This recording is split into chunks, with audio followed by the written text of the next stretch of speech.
Okay, so we are in chapter 8 of the text, if my memory serves correctly. Culmination of human life. So are there any questions on anything before we pick up with where we left off? Yes, I have a question, Glenn.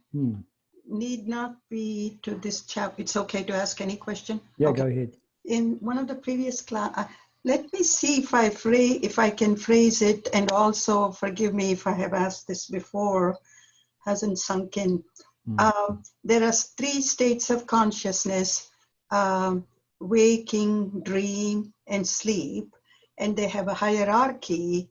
Waking is higher than dream, dream is higher than sleep. So the waker knows what goes on. Waker can remember what's in the dream, then he kind of dismisses it. Oh, it was only a dream, you know. So then my question is, there is even a higher state, the 4th state, the Turiya. And so those of us don't know what it is. We are in the waking state and facing some challenges. Just to illustrate this, an example, say, someone in this COVID has got a lot of financial troubles and they're in debt and the creditors are bugging them. You take care of it, you pay the interest, and language like that. So even though you have the knowledge of Vedanta, it's not me, they're upset, they themselves are going through challenges. You still have to do the stuff. In other words, you have to arrange for the money, you have to pay it, pay your bills. Whereas in the dream versus waking, it was much easier. You could just say it was all dream, nothing to be done, whether you're poor or rich. Whereas here, we don't know that 4th state. We have to live here. We have to do this stuff. And then... So what's the question? The question is how to deal with it. The person doesn't have money. They're bugging. So the description of waking and dream is a separate issue to what you're talking about. When you say you have the knowledge of Vedanta and yet the person still has to do everything like, satisfying creditors and so forth, the dream waking analogy isn't really relevant there, with the exception perhaps of saying that when you recognize that everything is a dream, then you won't be affected by it. In the same way, when you are objective to what's happening in the waking state, then you won't be affected by it. And so the question is how to be objective. Because you're right, if you have a whole lot of creditors coming after you that demand financial satisfaction, you have obligations to perform to those creditors. The question is not whether or not you have those obligations. What you're talking about, I believe the context here, is to say, how is it that I can manage those obligations and manage those relationships in a way where I don't feel constantly agitated. I'm not anxious and I'm worried. Correct. So this depends, okay, there's 2 ways to look at objectivity. At the level of objectivity that we have, you could also put it in terms of human maturity. The level of maturity or objectivity we have will depend entirely on our preparation. So that's the extent to which we have identified with higher values through the 3 yogas. So what that means is if we have prepared ourselves in a particular way, then when a financial downturn hits, when a death in the family hits, when a loss of a job hits, when there's a health crisis, etc. When these things hit, and they will hit, because that's what life is, all of these changes, when they hit, you are not as affected because you're ready for it. So the best advice you can give is using that analogy. When's the best time to plant a tree? 20 years ago. When's the second best time? Today. In a similar sort of way, when is the best time to start absorbing higher values? 20 years ago. When's the second best time? right now. So this is the way to deal with it, is to recognize that the cause for my agitation is the fact that I'm involved and attached. And it's something that we're all facing as human beings. So I should start gaining the knowledge now. The moment we step onto a path of self-development, we will immediately find some relief from the quote-unquote persecutions. So that's the first aspect, is developing an overall state of objectivity. The second aspect is practicing objectivity. So what that means is that we may not be fully objective to something or in a particular area of life, say relationships, family and spouse, or job or finances, but we can practice objectivity by identifying with a higher value, and we temporarily, as it were, suspend the emotional relationship with that part of the world. We're not fully established in the knowledge yet. We have to work at it. And so this is really what brings in your question. When you are faced with, and you gave a good example, creditors coming after you during this financial downturn, how do I deal with it? And so this is where the idea of the philosophy being a buffet of ideas is really important. The short answer to the question is find a higher value or an ideal through self-reflection, and then use that ideal or value as a way of choosing your response. So you know that we experience the world through receipt, reaction, response. I have received a stimulus. It's a phone call or an email or a letter. You're past due. My reaction is agitation, stress, worry, etc. Now I have to respond back into the environment. And this is what you're talking about. What do I do?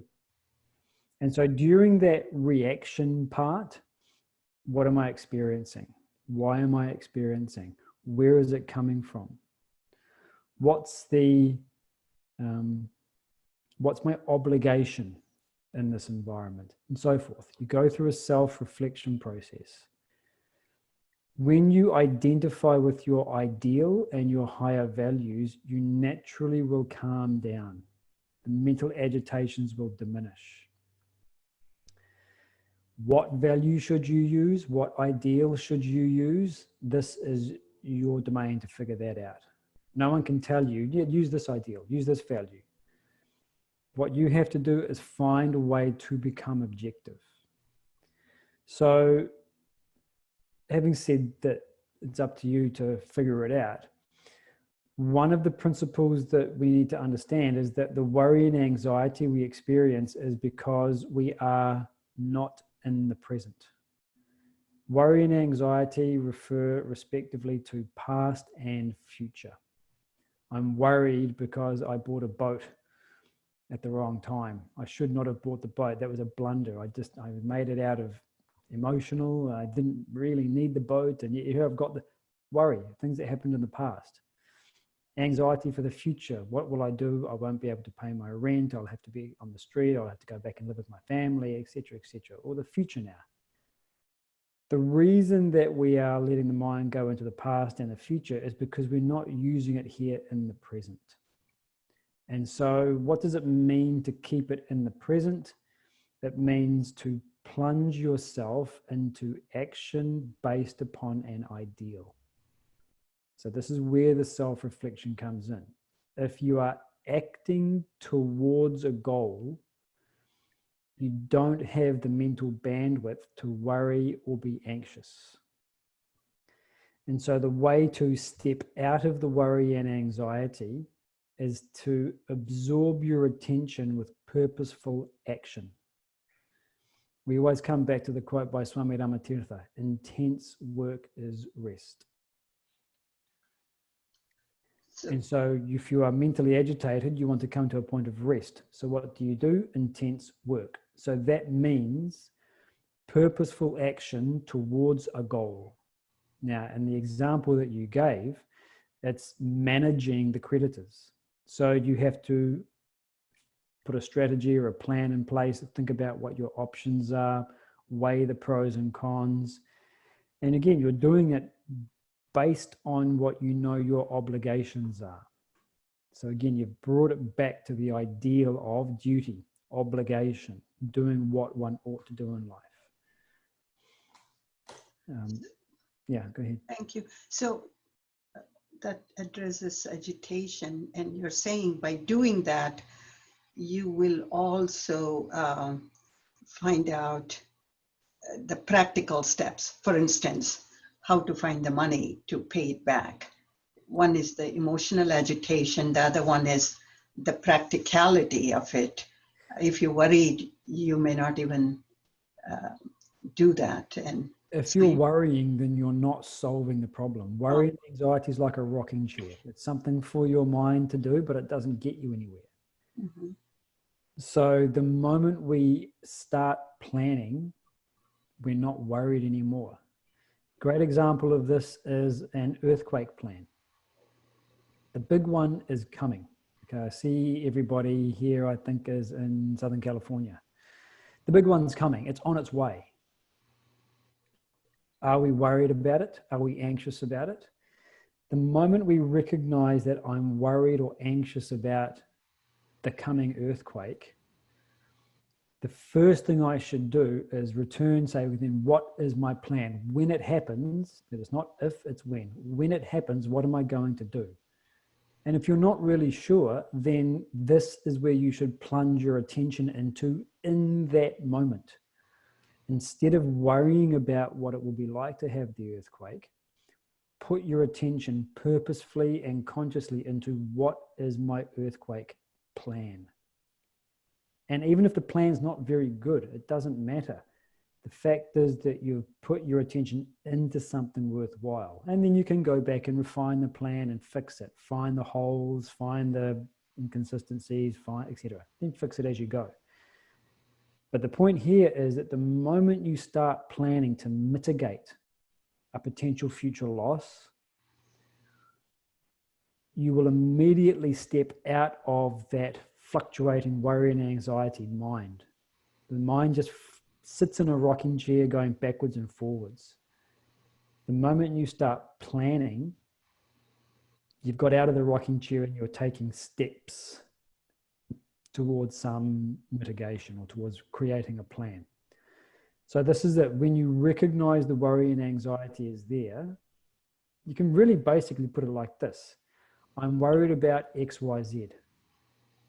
All right, what are you doing about it? No, nothing. I'm just worrying about it. I'm worried about my wife leaving me. Okay, what are you doing about it? What are you doing about it to become a better husband? I'm worried about an earthquake destroying my livelihood. All right, what are you doing about it to mitigate that? I'm worried about dying of cancer. All right, what are you doing to mitigate that? If we're not doing anything to mitigate these potential things that we're worried about, then we're just enjoying the worry. Because the ego likes to feel important and worry about things. And if we take away the things to worry about, then, hey, the ego's got no importance anymore. And so in a sense, we get a sick sort of egocentric satisfaction out of worry and anxiety. This is one of the ways that the Swami describes the quote from Othello. Beware, O my lord, of jealousy. It is the green-eyed monster that doth mock the meat it feeds upon. He describes that as saying that we get a sort of sick enjoyment out of the feeling of jealousy. So the way that we can manage the worry and anxiety is to place our attention onto what we're doing about it, either as a plan, a strategy, or an actual action. And let that plan, strategy, and action be based on a value or an ideal that you have for your life. Okay, thank you.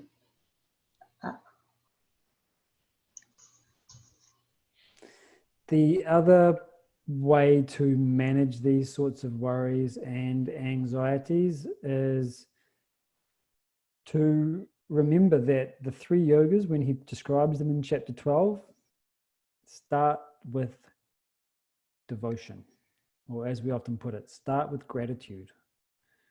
So anytime we are worried about something, anxious about something, frustrated, it doesn't always work, but it generally doesn't make things worse. To just spend some time reminding yourself of the things that you do have in your life, that you do have some gratitude for. I'm not paying off my mortgage. I own my own home.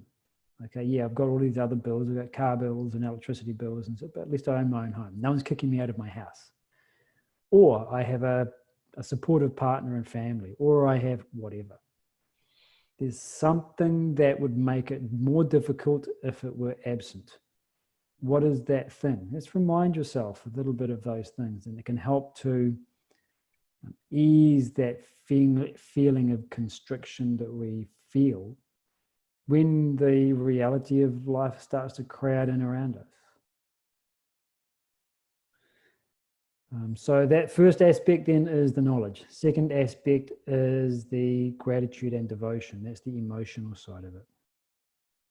We also covered the active side in the first part. We act towards that ideal. And the fourth piece of the puzzle, as it were, in terms of gaining consistent mental peace is community.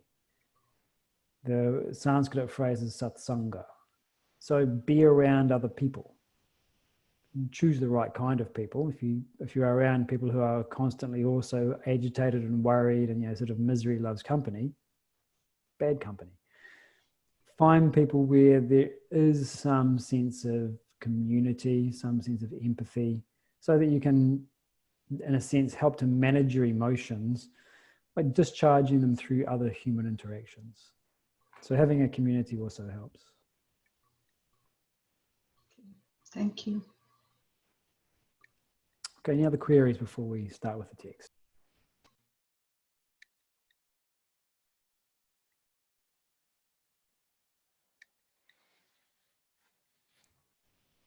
Okay, so we are in chapter 8. And we finished last time, we're still in the first section, the role of religion. What we finished with last time was this paragraph where he says, so let's just go back to where we finished. Your body, mind, and intellect transact pleasure, love, and knowledge, but they cannot provide you with ultimate satisfaction, contentment, fulfillment in life. So what we are searching for in life is ultimate satisfaction, contentment, and fulfillment. Everything we're doing is trying to make ourselves feel better, happier, more satisfied, more fulfilled. It's all the way through our experiences, and it never ends. No matter what we, in fact, this is what he talks about in the next few lines. No matter what we get physically, materially, emotionally, intellectually, it never gives us a sense of enough. He talks about indulging in the body, involved in love, and craving for knowledge. So all of these three words, indulge, involved in, crave for. This is showing us a lack of objectivity. So when we approach the world with a lack of objectivity, we get some temporary satisfaction, and then we go back to our sense of wanting, of lacking something. So he says, no matter how much we get at the level of body, mind, and intellect, we're not going to get what we want. And actually, let's go right into the next paragraph, because this is what he touches on next. So he continues on. He says, however, the mass of humanity perceive the pleasure and joy in the objects and beings of the world. People actually experience it. Hence, they go after them. But these objects and beings present only a false glamour of pleasure and joy. They inherently lack it. This truth is never accepted, as people claim their experience to be just the contrary. Even those who profess to know the truth are not well established in it. They understand it academically, not really to live by it. Hence, it becomes virtually impossible to convince people of the absurdity of worldly pursuit while they firmly believe in and continue to draw their share of happiness from it. So the idea that we can't gain a sense of permanent satisfaction from the world, generally speaking, it's not too difficult for us to accept academically, conceptually. All we really need to do is to observe our own past behaviors and our experiences and the course that we've plotted through life. Everything I've got, I've always wanted something else, or I've always wanted more. Nothing has ever given me a permanent sense of satisfaction. Yeah, I can see if I get a pay rise later on, I'm going to want more. I can see that no matter how much popularity I get, I always want more. Power, influence, it's an addictive drug, etc. So we don't have to burn a lot of intellectual fuel to arrive at an academic conclusion. There's nothing in the world that can make me ultimately satisfied. And yet it becomes incredibly difficult to turn that piece of information into wisdom so that we actually stop pursuing it. And again, the word pursuit here, we can specifically refer to meaning that we are believing that the acquisition or enjoyment will bring me a transformative sense of satisfaction, that my life will actually be transformed. One of my class members put this really well. She said, when I get that thing, I feel like now I'll be settled in life and I can just get on with living the good life. That idea of being settled is a really good one. If I can just get a good partner and settle down, then I'll be settled. I can just get on with living my life. If we just have kids, just a little baby and a child to sort of complete the set and make our house complete, then I feel we'll be settled and then we can move on and be adults. If we just make sure that our legacy is intact and firm, then I can relax and enjoy my retirement. If I just know, if I just have, then I'll be settled. So this is a really good way to think about it because it's very accessible. We'll never be settled. This is the point that he's making here. And so the attempt to turn it from knowledge into wisdom is where we have to burn the intellectual fuel or do spiritual practice. So it's not just through the intellectual reflection, it's also through the other two channels of devotion and action. But this is the effort that needs to be put in.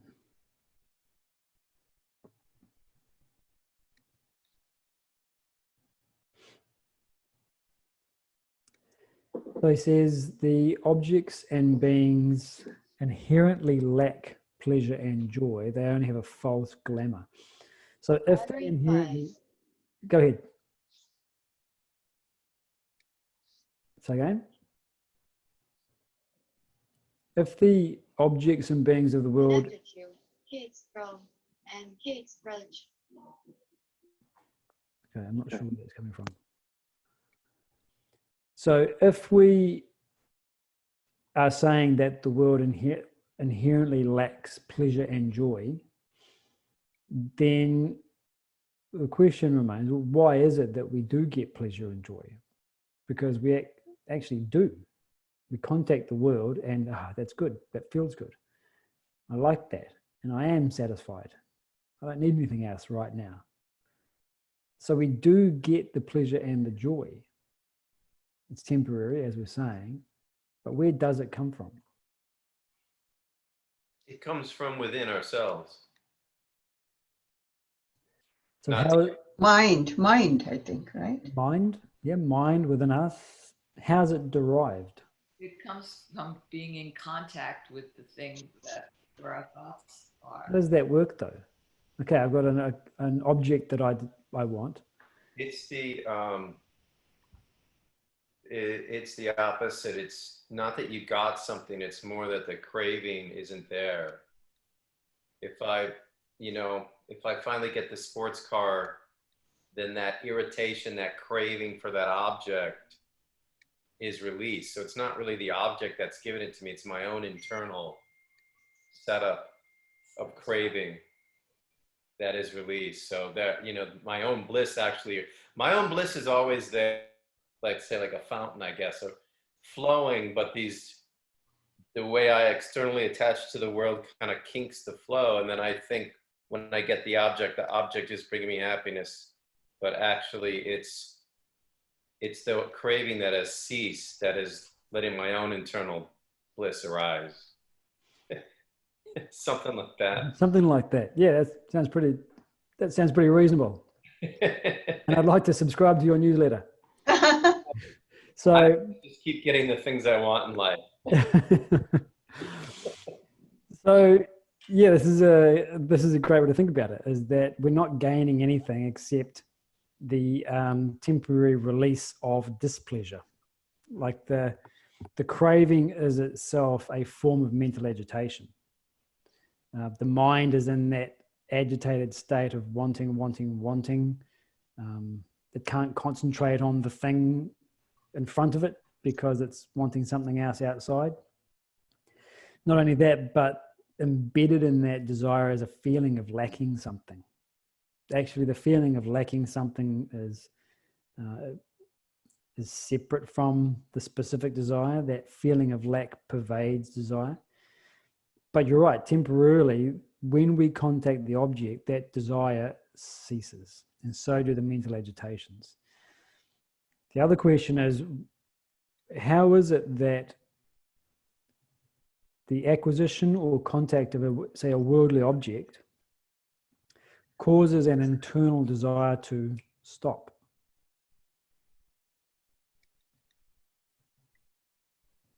Why does contacting the object that I had visualized cause the desire for the object to actually stop? Your desire is your mind chasing after this thing, your imagination of what it's going to do for you once you get it, how it will enhance everything. And so when you contact it, your mind no longer has to chase it. So it stops and calms down. Yeah.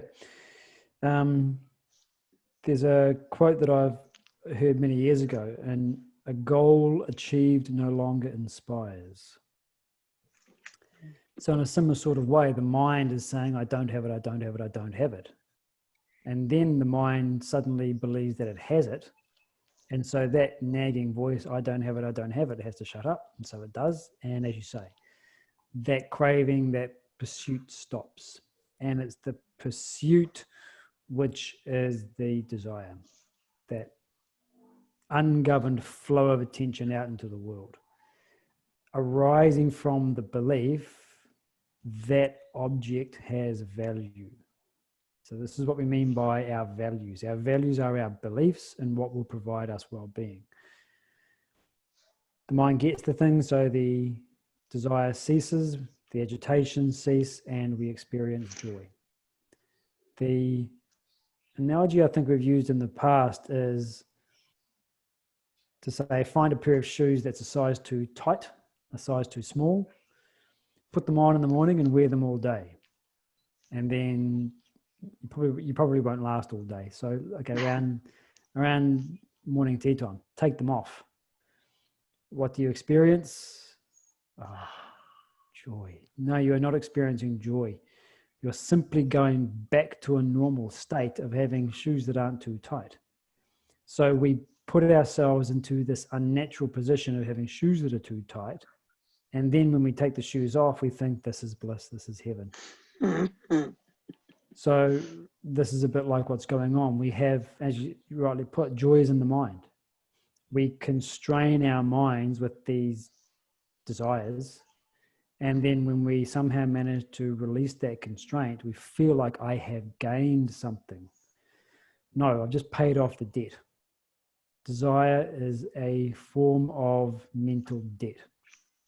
You bring yourself back up to zero temporarily when you contact the object, and that feels like we've ascended somewhere. But we haven't gone anywhere. We've just gone from -20 to -18. So this is a really important aspect of this philosophy. It's one of the fundamental principles, which is that the thing we are looking for is not where we are looking for it. Where are we looking for it? Externally in the world. What are we looking for? A sense of being at rest. Pleasure, joy, satisfaction. We're done. It is accomplished until the next thing needs to be done.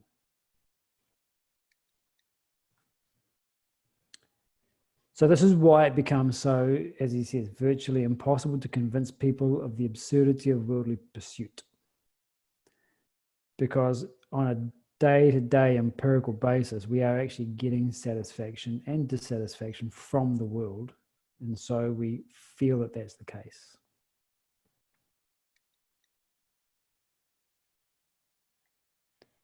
So he doesn't touch on this here, but it's always worth just bringing in for completeness.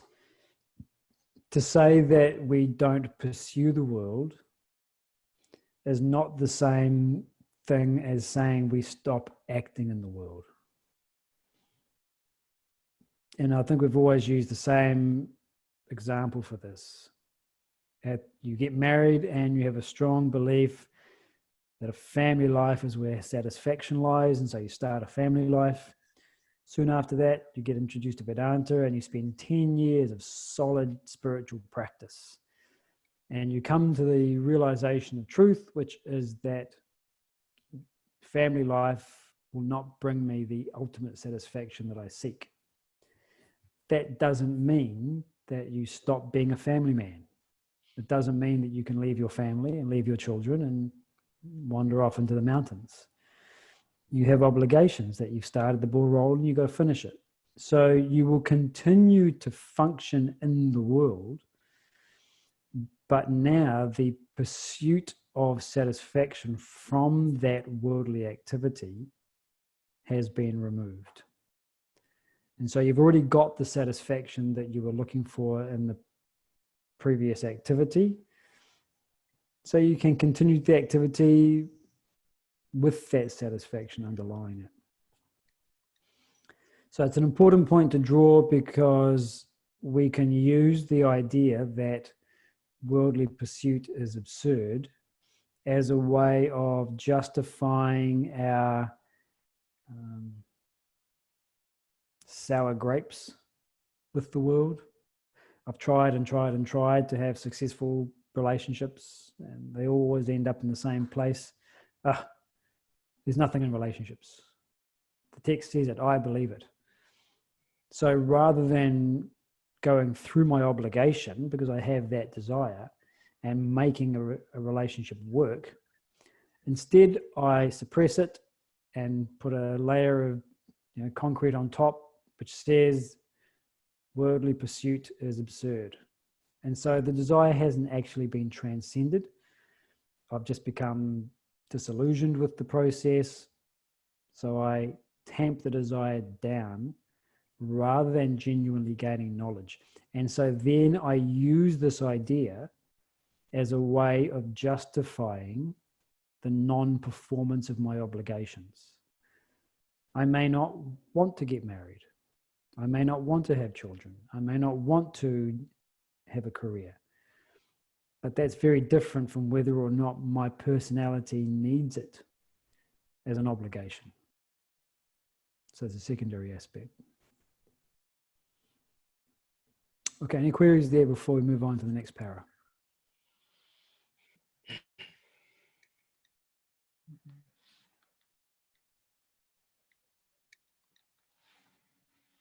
Okay, he continues. He says, this strange phenomenon of deriving happiness from where it does not exist, is well portrayed in the reflection of light.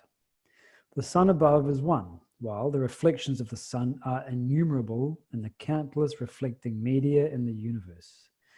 There is light in the sun alone. The reflections have no light inherent in them.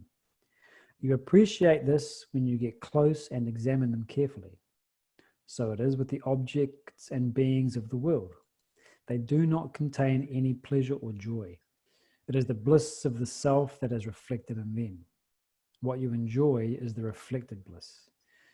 You will realize this when your intellect gets closer and examines them, that the bliss is within you, not in the external world. So the analogy of the sun and reflecting media is a really good one in terms of its ability to convey this point, which is that you go out early morning and there's a dewdrop hanging from a leaf. You look at that dewdrop and you see a reflected sun. Now, you're under no illusions that there's actually light. There's no source of light in that dewdrop. There's no source of light in that reflection. And yet, you see light. So you never attribute the source of that light, that little sun, to the drop of water, to the reflection itself. You know that it's coming from somewhere else. So this can be a method of reflection. It's very difficult actually when we are enjoying life. Reflection is often much easier when things are tough, when things are challenging, because we want to get out of it. When things are going well, we tend to forget about our philosophical reflection. But if we can experience joy in this way, where is it coming from? I'm so happy. I'm so pleased to be in this environment, to be here with you and to be having this experience. Where is the joy coming from? It's coming from somewhere else. Where am I seeing it? I'm seeing it reflected in my own mind. So then, using the analogy, you can consider your own mind to be a blob of consciousness. And there is a sun of joy, happiness, somewhere. And that what I'm experiencing, the joy that I'm experiencing is reflected in my mind, but it's coming from somewhere else. This can be a mode of reflection. Where is this experience coming from? Where is the joy coming from? And using the analogy here, because that's coming from somewhere else. Where's it coming from? And the word we use is the self, from within. But that's just a word for us. The important aspect is that by recognizing it's just a reflection, rather than inherent in the object that I've contacted, we gain a little bit of that objectivity. When we are indulging in pleasures, when we are involved in our emotions, when we're craving knowledge, we lack objectivity.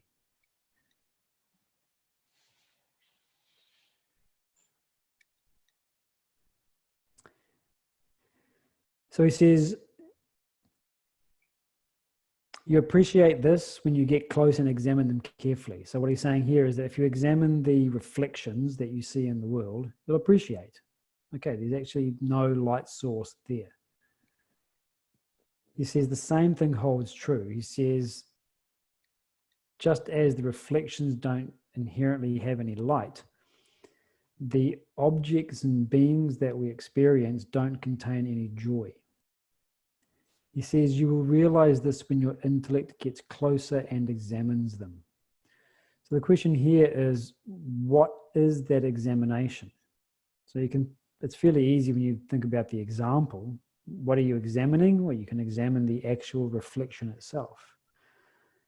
But what's the examination that we would need to do in order to help us arrive at this conclusion that the joy that I'm experiencing is not in the world. It's not in the object. It's somewhere else. How do we get closer? Just turn within instead of external. Mm-hmm. How do you turn within? What does that mean? What am I actually doing? Thinking. Yep. Through what you were saying, through reflection and contemplation. Reflection, contemplation, and meditation would be the act of turning, would be ways to turn within. So meditation will lead towards that's kind of like the final thing. If you're in a state where you still need to arrive at the conclusion and get it true within yourself that the world doesn't have any joy content inherent in it, if you're still at that point, you're not ready for meditation. Meditation's for the one who already knows, doesn't need to be convinced. There's nothing in the world. And so the only thing I'm going to do is search internally now. But reflection for sure. So what's the process that a person would go through? If you actually wanted to guide a person's thinking or guide your own thinking, what does that reflection process look like? It's questioning.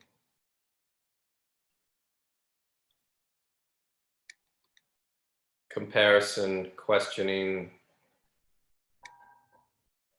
What's the question? I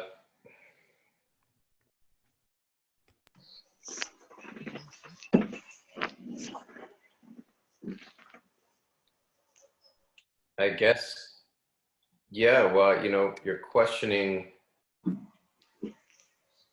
Arthur. You're questioning yourself. You're questioning your own thoughts. You're questioning your beliefs about everything. Questioning what is ephemeral and what is eternal. I think you're questioning, why am I feeling the way I'm feeling? Because, well, why is that? Why is it that? And then because you keep asking why until you get, it's like peeling the onion. Why am I annoyed? Oh, because why is that? Why is that? I mean, how do I remedy that? I mean, you just keep asking yourself until you find the answer. So that's, say, with regards to annoyance. Well, with anything. Enjoy.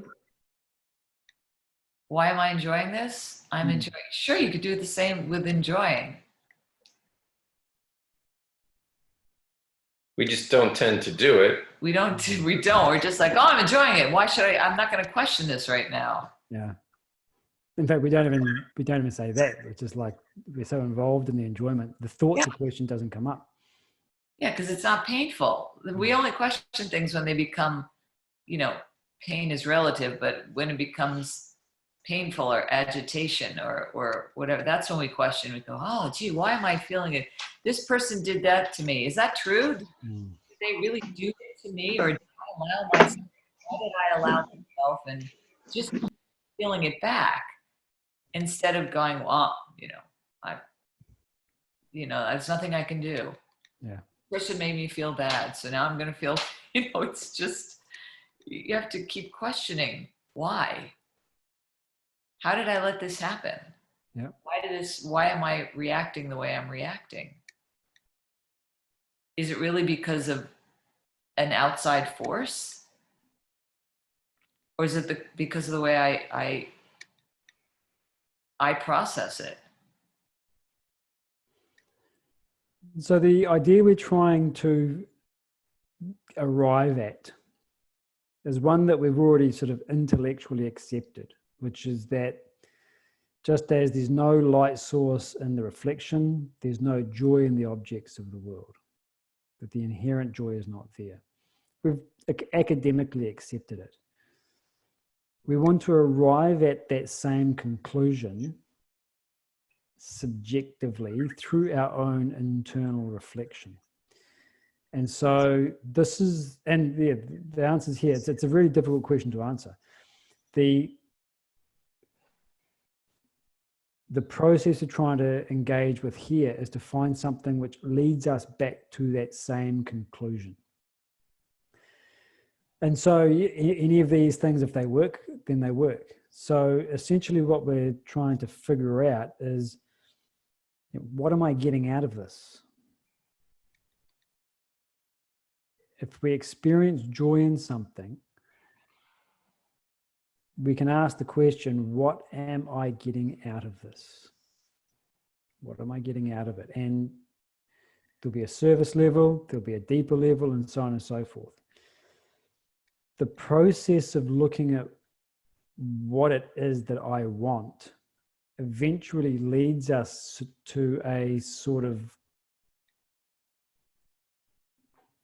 in a sense, it's a void, it's a nothing, or more of a sense of I don't really know.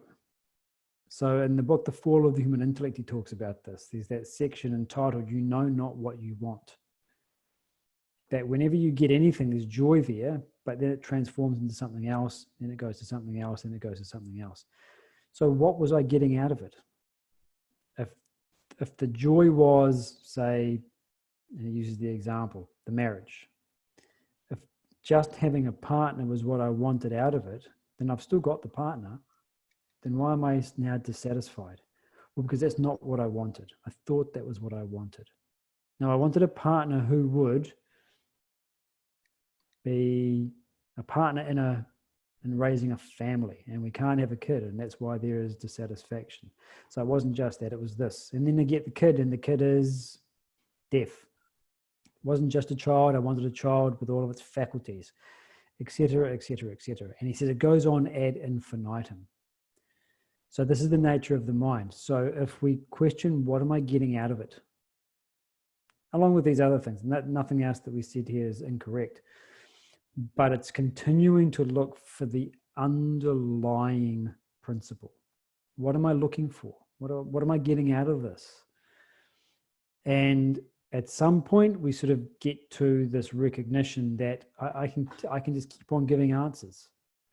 I can over and over and over. I can give answers until such times I get exhausted, and I recognize that the world's never going to give me what I want, because once I get it, I'm going to ask for something else again and again. So it's the satisfaction of the desire which releases the feeling of bliss that we experience. So by questioning the object, you start to recognize that it's not the quality of the object per se, it's merely the fact that the object has been attained. And so it's not in the object, it's in my relationship to it. Where is that relationship? What is that relationship? It's the mind.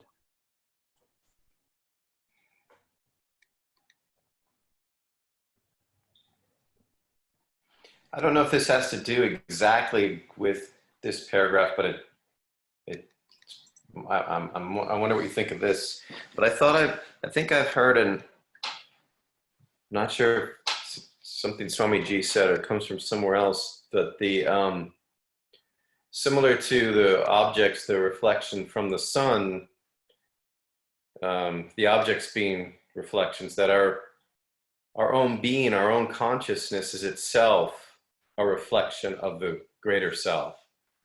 So actually, our consciousness, the way we think, is a reflection of God. Mm-hmm. And we're taking that further out and saying, and all the objects from the sun are reflections. So it seems we haven't gotten there yet, but that's an interesting, our own being is a reflection. Yeah, it's very much a related concept. So it starts with something which is easier to grasp, which is that, okay, I'm real, but the joy that I experience is not in the object like I claim it to be. It's reflected from something within me. You take that idea and you extend that out further. Exactly what you're saying is that the individual that I claim to be is itself just a reflection in a mirror. It's not real. When you stand in front of the mirror, the reflection is not real. The reflection is dependent upon your physical body for its existence. It's got no reality of its own. It will only do what your body does, and so forth. And so in the same way, your personality, the person that I claim to be, isn't real. It's a reflection of the capital S self in my own, or through my own body, mind, intellect. So yeah, it's very much the same idea taken to an extreme. Yeah, the conditioned consciousness is a reflection of the pure consciousness. Right. It's a tough idea to accept that I'm imaginary. Yeah. I feel so real. You look real, Glenn.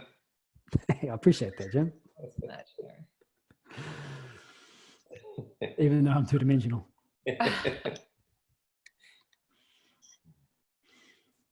All right. Any other queries or comments before we move on?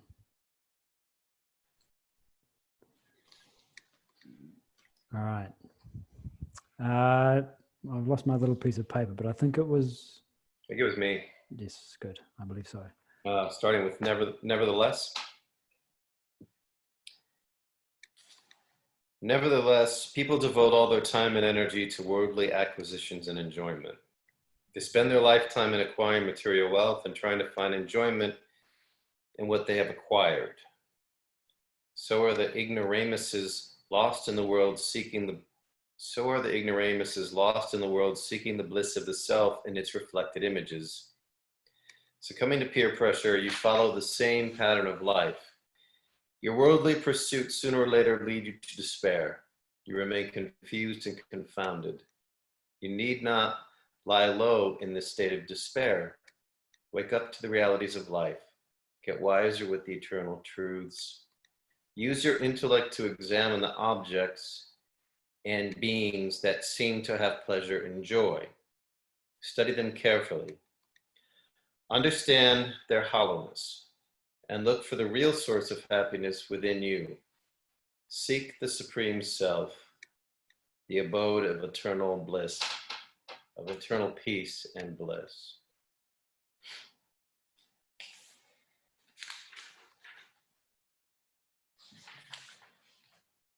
The sentence kind of pops out to me. Use your intellect to examine the objects and beings that seem to have their pleasure and joy. So I would just question, how do we use our intellect to examine these objects? What are we doing?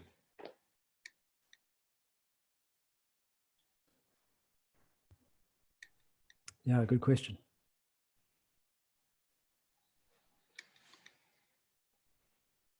How do we do that? So we can perhaps be guided again. We sort of know what the end point is, or at least we have faith at what the end point is. So that can help to guide our thinking. The end point is for us to understand their hollowness. So if he says that the objects and beings are hollow, what does that mean? They're empty. Empty? Surely they're not empty. Yeah, I mean, what it means is if he's saying they're hollow, where does he say, okay, they're hollow. I mean, to me, that's perfect. That's a perfect way to state it, because if something's empty, I mean, what we do is we project all our beliefs and feelings and thoughts and world with the mind on to the world. So the world's new. I've said this last week. The world's a neutral place. We just fill it with we fill it with the meaning, like Shakespeare. I mean, there's that quote, right? I don't know it, but we give all the meaning to good and bad and all that. But I mean, yeah. So that hollowness. Understand their hollowness. Understand your own mind and how you're just filling everything with all the meaning that it has. Look for the real source of happiness within you, Supreme Self. There is nothing good or bad, but thinking makes it so. There you go. Thank you. Perfect. So, yeah. And then, you know, I think what's so hard is the outside world. It's such an easy setup because the outside world, it's so easy to project our beliefs, fears, conditioning onto it. Well, we do it instinctively without thinking, right? It just arises automatically. But then when you turn within, you know, he keeps saying, turn within, look for the real source of happiness within, the supreme self, you know, these big words. What is it?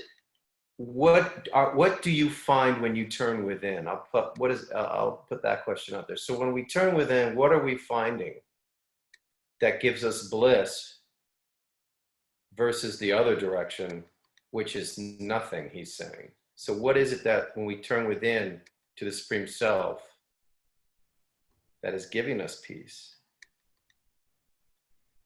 So you described it earlier on. What is peace? What is happiness? And what was the first part of that, Glenn? You described it earlier on when we were asking, like, where does... Oh, yeah. It's the cessation of craving. So when you turn within, what do you find? No agitation of the mind. No agitation? Yep.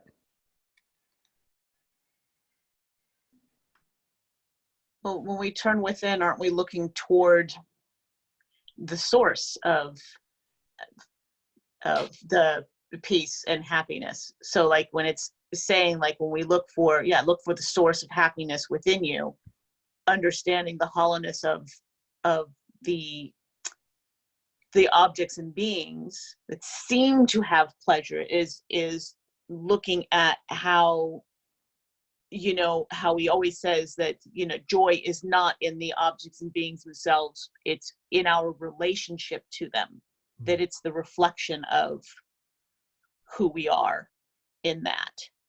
So when we look within, we're looking for that source of light rather than the reflection of it. Yep.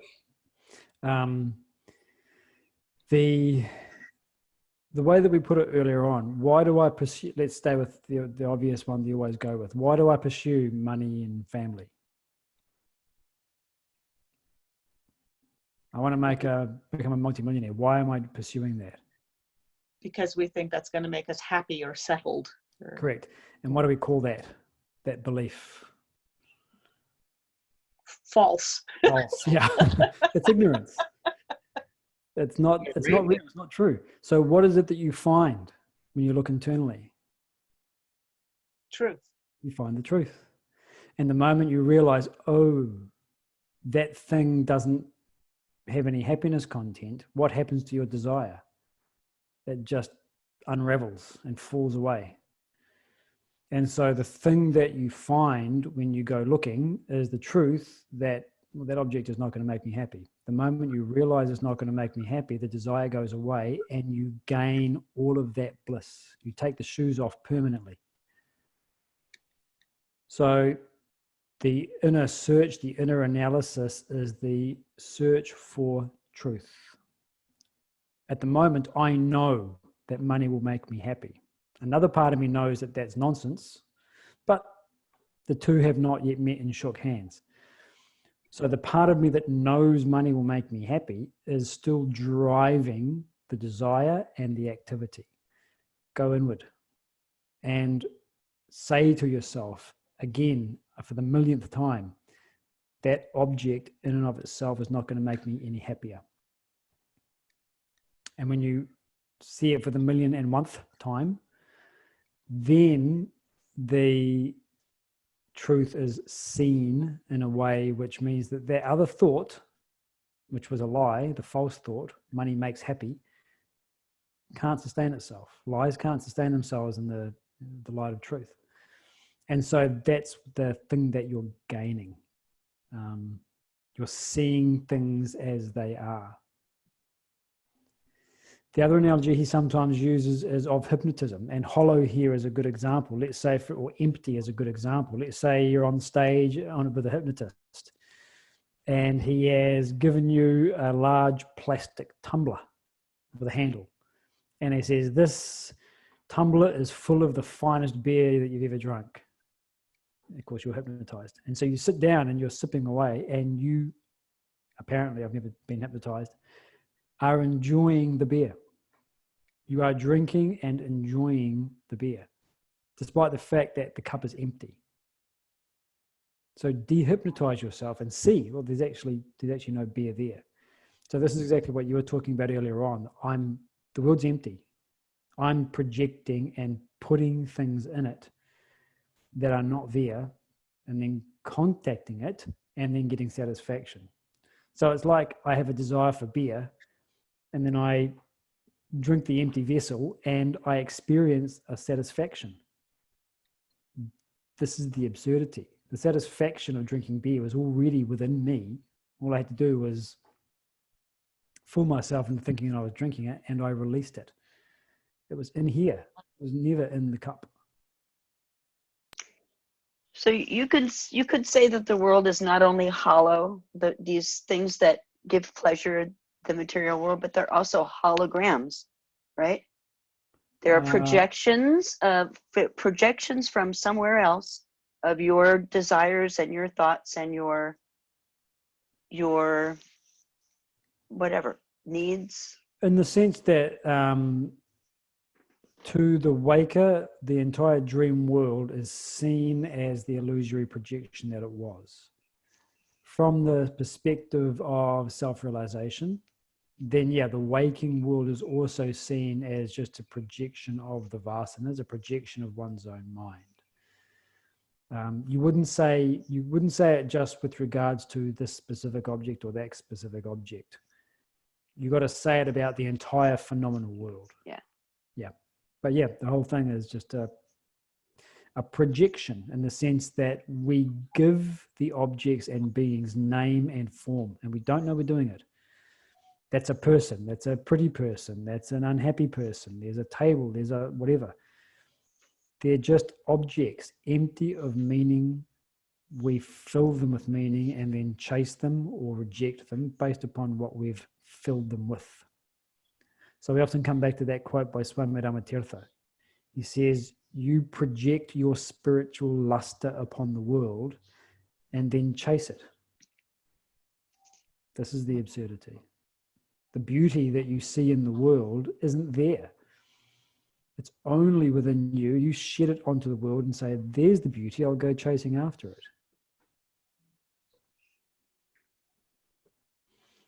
And so getting back to this idea of understanding the hollowness. So back to your question, which was, how do you do that? What do we need to study and reflect? So use that that conclusion as a way to help guide your thinking. And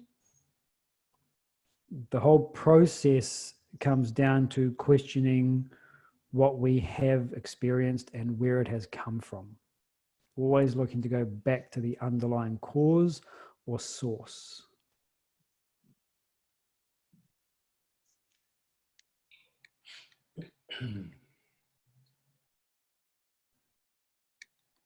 Your worldly pursuits sooner or later lead you to despair. This is something that is much easier to analyze. Your own pursuits, but also specifically the pursuits of others. If you have someone that will give you honest answers and you're convinced, they'll give you honest answers, find the ones who have gone through material and family and career and all those other things, and ask them, are you done? Do you feel like you've done it, or is there still yet more satisfaction to be had? Is it what you thought it would be? Is it cracked up, or is it what it's cracked up to be? Your own analysis of your experience will do the same thing, that our worldly pursuits sooner or later get us to a point of, well, I need something else. And if we've had the opportunity to be able to fulfill all of our mainly the predominant worldly desires, then that's when we really do get into the state of despair. Because if we have everything that we asked for and we're still unhappy, then where do you turn? So he talks about this when he talks about wealth fatigue syndrome. So this is a quote from a UK newspaper. It basically says those who are like super, super rich are in a state of abject misery because they have the ability to essentially purchase whatever they want, not just in terms of objects, but experiences and influence and everything else. And they have found that no matter what I purchase, no matter where I turn in the world with my money, I'm still kind of not very happy. Now, when you know you've pretty much exhausted all of the options to buying stuff or using your money for it, then where will you go? You've got nowhere else to turn. If you're in the lower class, middle class, top, 2%, you can still keep striving. Yeah, but if I just had another zero at the end of my bank balance, things would really be different. Then I'd really be settled. So we may not yet have been properly disillusioned because we haven't got enough money. But the super, super wealthy can get into states of psychological distress that are very much like addiction and some of these other things because they've got nowhere else to turn, because they've exhausted what they feel their resources can accomplish, and still I haven't found satisfaction. So we need not wait until we're billionaires before we get to that point. We can start that process now and recognize that it's the same phenomenon for everybody, simply that people are at different levels of what they can accomplish.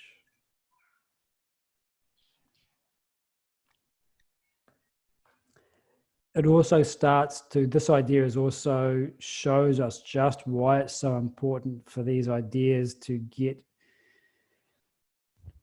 into the minds and intellects of the younger generation. If this starts to make sense before individuals get into their worldly pursuits, which they should do, their study and career and families and everything else, then it totally changes their relationship with those natural human endeavors. Rather than being caught up in this is where it lies, so I'm going to get it. It's more like, yeah, this is my nature, so I have to do it, but I'm not going to expect it to bring me permanent satisfaction.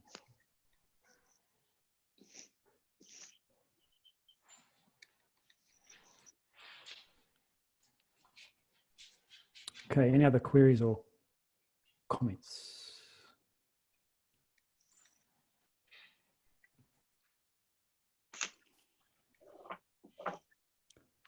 Okay.